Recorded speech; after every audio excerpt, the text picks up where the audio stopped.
حسین نانا کی مزار پر حضرت امام حسین رضی اللہ تعالی عنہ اٹھ کر روض رسول صلی اللہ علیہ وسلم پر پہنچے۔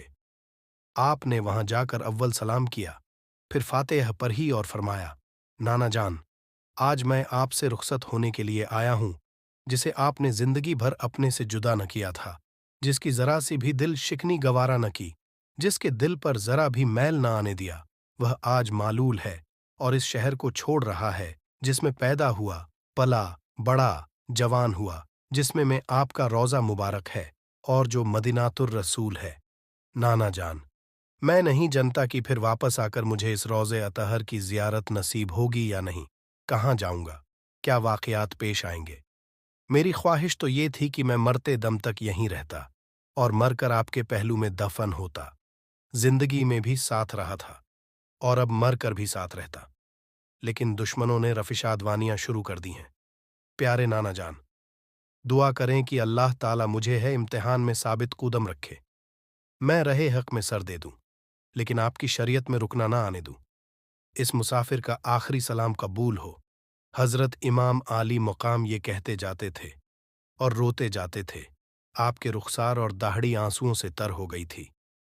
کچھ وقفہ کے بعد آپ وہاں سے واپس لوٹے اور اپنی والدہ محترمہ سید النساء حضرت فاطمہ رضی اللہ تعالی عنہ کے مرکز اتوار پر پہنچے۔ وہاں پہنچتے ہی آپ نے درد بھرے لہجے میں کہا، امی جان، بیکس حسین کا سلام قبول ہو۔ اس کے بعد اپنے فاتحہ پڑھی اور نہایت پر درد لہجے میں کہا، پیاری اماں، آج وہ حسین آپ کے مزار اطہر پر آخری سلام کو حاضر ہوا ہے، جسے آپ نے بڑی محبت اور شفقت سے پالا، جسے شہزادوں کی طرح رکھا، جس کی ہمیشہ ناز برداری کی، جس دل کو کبھی ٹھیس لگنے دی۔ اماں جان، نانا جان کو خدا نے اپنے پاس بلا لیا۔ آپ بھی مجھے چھوڑ کر نانا جان کے پاس چلی گئیں۔ ابا جان نے بھی داغ مفارقت کیا۔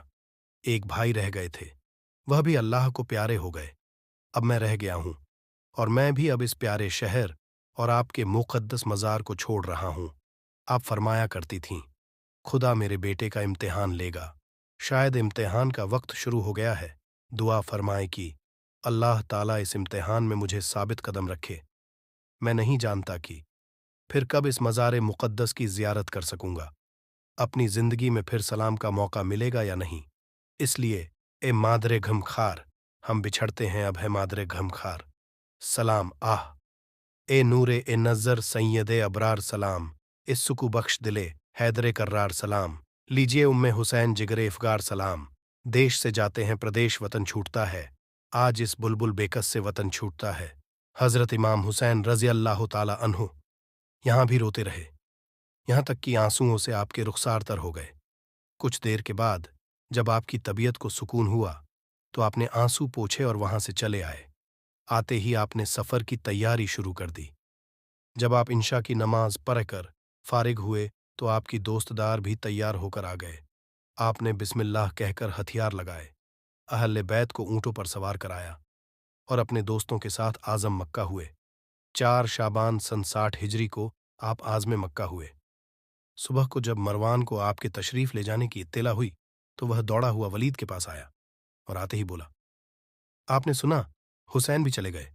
ولید نے کہا، ہاں سنا ہے، یہ اچھا ہی ہوا کہ آپ تشریف لے گئے۔